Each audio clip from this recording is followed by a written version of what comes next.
75. The Chinese from a spiritual point of view. 30th April 1847. Original content summary.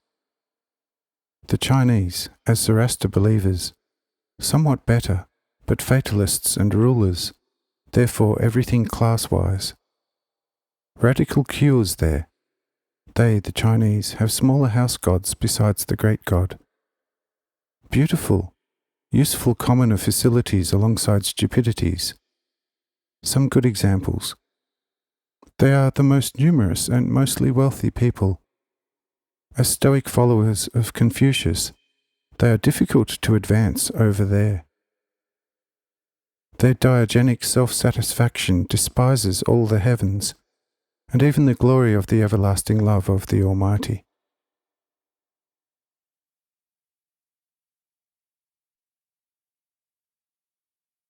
Alongside the Brahmins, the Chinese, who have the so-called religion of Zoroaster, stand almost on the same level. These people are not so miracle-addicted, and therefore, in their own way, a hair better than the Brahmins. But in spite of this, they are very far behind in the actual formation of true Christians. For they are fatalists on the one hand, and on the other hand, the strictest pedantics, who have established up to here and no further. Their houses and their clothes must always have the same form. Also the food and drinks for each class and for each feast are precisely determined, as well as their compliments and their speeches. It cannot be perfected, but nothing can be worsened either.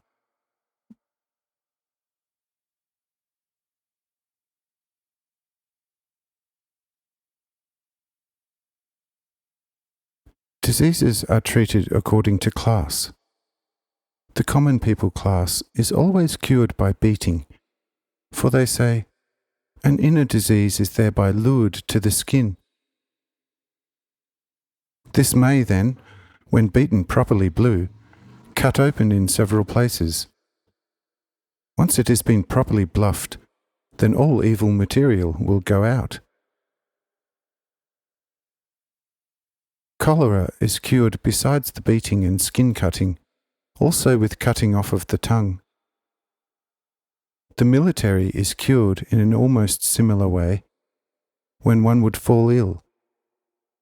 Only after such treatment, a kind of plaster is applied. This plaster is applied rather hot on the back and on the belly, and remains on until it falls off by itself.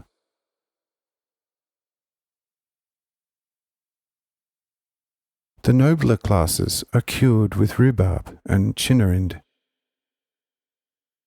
Only the emperor and court officials have the right to use the whole pharmacy in case of illness, which, however, consists of 10 medicines only, in the most extreme cases. This always remains the same. Those it helps, but those it does not help, was destined to die. In addition to the one great God, whom they worship as the Supreme Being, they have a number of house gods, who are to help them in small things. But with these house gods, it is usually a very unpleasant affair, and they have no longevity. For when a Chinese appeals to his house god, and the latter can of course not grant it to him, such a god will soon be deprived of his office, and from this point on he is deeply despised and beaten for 3 hours. Such a deity then taken to an old rest room, and in this way is retired. If there are already a number of such pensioned gods in the rest room, an auto da fe is held with them, and their useless ashes are thrown into a river.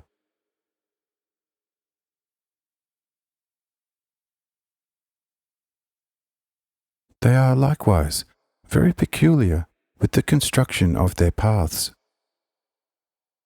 A path must never go over anyone's land, but rather in a ditch in where nothing grows, or in which some stream flows. But this is less frequently the case, because the Chinese also know to fill the trenches. Bridges which extend for many miles over dry country are therefore a common sight, so that the ground under the bridge can still be used. This practice would be good, were it better constructed.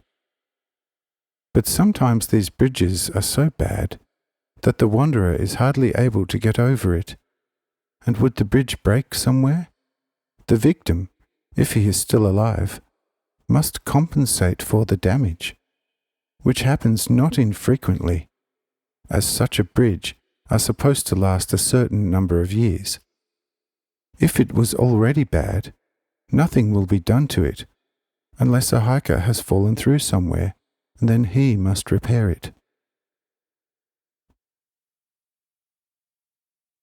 In addition to these bridges, there are also some main roads, which are only intended for heavy vehicles and the military. These main roads are never dry, and never without excrement, for these are usually alongside a stream or a brook, for which reason the Chinese usually go barefoot. Only when they leave the street do they wash their feet, and only then put on their very pointed sandals.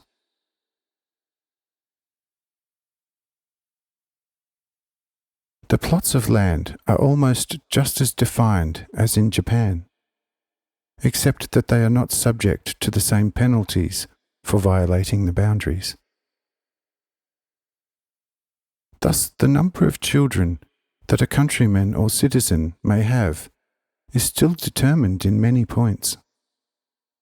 If he has more than one, he must immediately report this to the authorities, who will then issue him the edict of extermination. The midwives are usually used to exterminate the children. But these now know that Europeans buy such children from them. So if they can, they bring such children to the market,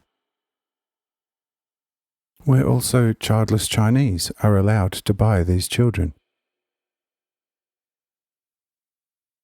That this people, together with many stupidities, which at times even appear cruel, but does portray good qualities, are usually very sober, you can be assured of.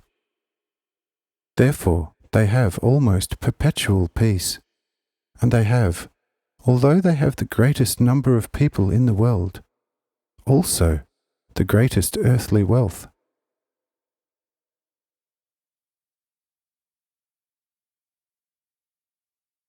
But that with this people, as it is, there is nothing to be done in the spiritual world is self-evident. One have to be very careful with them if they were to be won for the true kingdom of the heavens. For according to the doctrine of their Confucius, they are, according to their totalitarian and terminism teachings, pure Stoics. But how difficult it is for a Stoic to be accessible to a better light has already been shown, namely in the representation of the spiritual sun. It is not easy to find on earth, besides the Japanese, a nation which observes its laws and doctrines as strictly as them. But it is precisely for this reason that they will not let go of their diogenic self-satisfaction for any price. But when this self-satisfaction has reached the highest culmination point, everything else is a bare zero. All the heavens and all the glory of the angels, yes, my own supreme glory, have no predominance with them. We have answered the why, as we have said, in the spiritual sun, and indeed in the evening of the general spiritual kingdom.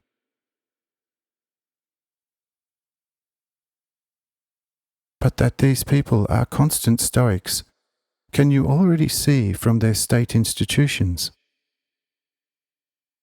These people keep themselves in favour of their own. They keep themselves as their focal point. They regard themselves to be the inhabitants of the heavenly kingdom, and their excellence in everything overshadows everything on the earth. Their emperor is a pure son of heaven, and have his lineage straight from the sun. For this reason, this people also avoids, as much as possible, every communion with the rest of the peoples of the earth, and refuses to be instructed by anyone, because they know the best about everything. But as on this earth it is difficult to make something better out of a Chinese, and to bring him to another faith, it is still much more difficult to bring a departed spirit to a better conviction. But since we now know this people insofar as is necessary for the set purpose, we will no longer stay with them, but at once go to another.